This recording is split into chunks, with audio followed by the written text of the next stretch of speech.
আবার চলে আসলাম শিখার রান্নাঘরে। আজকে রান্না হচ্ছে ইয়াম্মি একটি রেসিপি, সেটা অবশ্যই তোমরা স্কিপ না করে পুরোটা দেখো, ইন্টারেস্টিং হতে চলেছে। সেটা হচ্ছে ইয়াম্মি ছোট আলু আর ভোগ চাল নিয়েছি। ভোগ চাল দিয়ে একদম নিরামিষ আইটেম, একদম মাছ মাংসকে পাস করবে। তোমরা একবার করে দেখবে এভাবে আমি করব। দেখো কি কি নিয়েছি।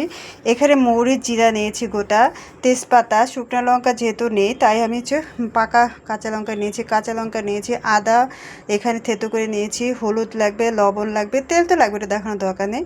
এখানে টমেটো আছে, আর এখানে জিরা, মৌরি, আদা, লঙ্কা পেস্ট একসাথে করা আছে, ঠিক আছে। আর আলু তো ছুলে বেছে নিয়েছি। তারপরে এখানে হচ্ছে ভোগ চাল আছে। চলো তাহলে মূল রেসিপিতে চলে যাই। দেখো কড়াইটা গরম হয়ে গেছে, এবার আমি পরিমাণ মতো তেল দিয়ে দিচ্ছি। ইয়াম্মি টেস্টি, একবার করলে বারবার খাবে। দেখো এক এক করে আমি ফোড়নগুলো দিয়ে দিচ্ছি।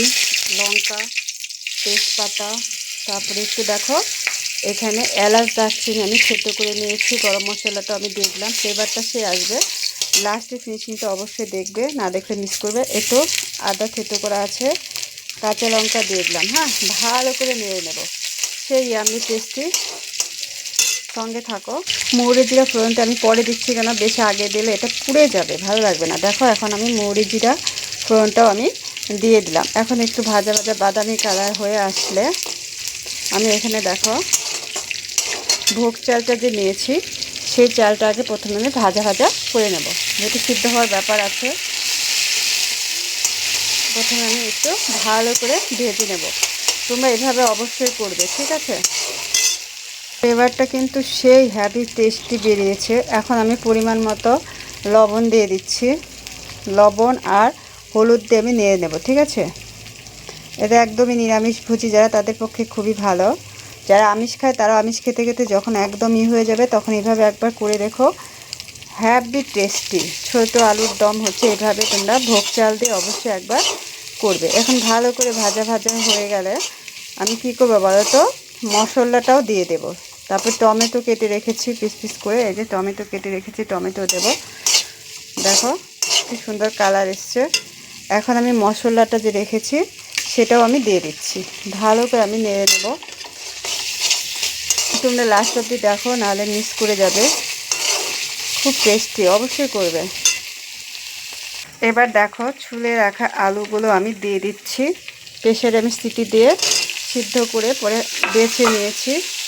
এখন আমি ভালো করে ভেজে নেব, ঠিক আছে। আলুটা একটু ভাজা ভাজা না হলে কী হবে বলো তো, টেস্টি হবে না, ফ্লেভারটা ভালো। মেনে হচ্ছে কষানোটা যদি ভালো হয় তাহলে কিন্তু যে কোনো রান্না টেস্টি আসে।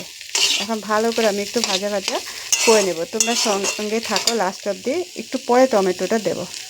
সামান্য একটু জল অ্যাড করেছি। এবার আমি কেটে রাখা টমেটো দিয়ে দিচ্ছি, এতে আলাদা একটা ফ্লেভার আসবে। তো ব্যক্তিগত বলে রাখছি, আমি এখানে খুব বেশি কালারফুল করব না, কারণ আমার হচ্ছে প্রচণ্ড গ্যাসের প্রবলেম। তাই আমি শুকনো লঙ্কা দিয়ে করে নিই, কাঁচা লঙ্কাটাই বেটে ওটা দিয়েই করছি। তাই কালার কিন্তু অতটা আসবে না, কিন্তু খেতে কিন্তু হ্যাভি টেস্ট হবে। তোমরা ইচ্ছে করে শুকনো লঙ্কা দিয়েও করতে পারো। আমার গ্যাসের প্রবলেমের জন্য আমি কাঁচা লঙ্কা দিয়ে করছি। এখন ভালো করে একটু কষিয়ে নেব।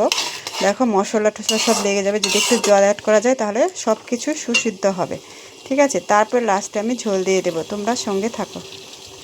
দেখো কি সুন্দর কালার এসছে গো। আরেকটি বললাম না, লাস্ট অবধি দেখো নাহলে মিস করবে। এবার দেখো আমি আর একটি জিনিস অ্যাড করব, তোমাদের এটা থাকলে দেবে, না থাকলেও কোনো ব্যাপার নেই। যেহেতু আমাদের আছে গাছের নারকেল, সেই নারকেলগুলো আমি থেতো করে নিয়েছি। দেখো আমি অ্যাড করে দিচ্ছি, হ্যাভি টেস্টি কিন্তু হবে। এটা একটা আলাদা রকমের টেস্টি হবে, তোমরা একবার অবশ্যই করবে। 10 মিলে করি কাজ, হারি জিতি নাহি লাজ। তাই বলছি ফেসবুক প্ল্যাটফর্মে কেউ কাউকে হিংসে না করে মন দিয়ে সবাই কাজ করো। যে কোনো প্ল্যাটফর্ম, সেটা ইউটিউবে হোক, যে কোনো, কিন্তু কেউ কাউকে হিংসে করলে কিন্তু কখনোই সফলতা পাবে না। এখন কিন্তু আমি একটু জল অ্যাড করবো, খুব বেশি দেবো না, এটা মাখো মাখো হবে। চালটা সিদ্ধ হওয়ার ব্যাপার আছে, তোমরা সঙ্গে থাকো, লাস্ট অবধি থাকো, আরও অনেক সিক্রেট ব্যাপার আছে। দেখো এবার আমি জল অ্যাড করছি, পরিমাণ মতো জল দিতে হবে যাতে চালটাও সুসিদ্ধ হয়, খেতেও হ্যাভি টেস্টি হয়, ঠিক আছে। খুব বেশি একটা দেব না, লাস্টে তো এটা মাখো মাখো হবে, সুসিদ্ধ হয়ে জলটাকে টেনে নেবে, হ্যাভি টেস্টি হবে। তোমরা আমার ভিডিওগুলো দেখার জন্য অসংখ্য ধন্যবাদ। এভাবে পাশে থেকো এবং ভালোবাসা অবিরাম থাকবে। আমিও তোমাদের পাশে সব সময় থাকবো, ভালোবাসা থাকবে। আর একটু সিদ্ধ হয়ে গেলে আমি এখানে 10 মিনিটের মতো সিদ্ধ করে আমি নামিয়ে নেব। দেখো প্রায় হয়ে এসছে। চালটাকে একটু টিপ দিয়ে দেখে নেবে যে হলো কিনা, সুসিদ্ধ হলে নামিয়ে নেবে। দেখো যেহেতু নিরামিষভাবে করছি তাই আমি একটু চিনি অ্যাড করলাম। যারা খাবে দেবে, আর যারা খাবে না দেবে না। এটা দিলে কিন্তু ফ্লেভারটাও ভালো হয়, মানে খুব টেস্টি হয় খেতে, কালারটাও ভালো আসে। আর লাস্টে আমি একটু দেখো ঘি অ্যাড করে আমি কিন্তু নামিয়ে নেব। আমার রেসিপি প্রায় কমপ্লিটের পথে। তোমরা পুরো ভিডিওটা দেখার জন্য তোমাদেরকে অনেক অনেক ভালোবাসার শুভেচ্ছা রইল। ভালোবাসা থাকবে সব সময়। এই যে দেখো আমি ঘি দিয়ে দিচ্ছি, লাস্ট ফিনিশিং হচ্ছে, একটু ঘি দিয়ে দিলাম। এখন কিন্তু আরও হ্যাভি টেস্টি হবে। এখন আমি নাড়া দিয়ে দিচ্ছি।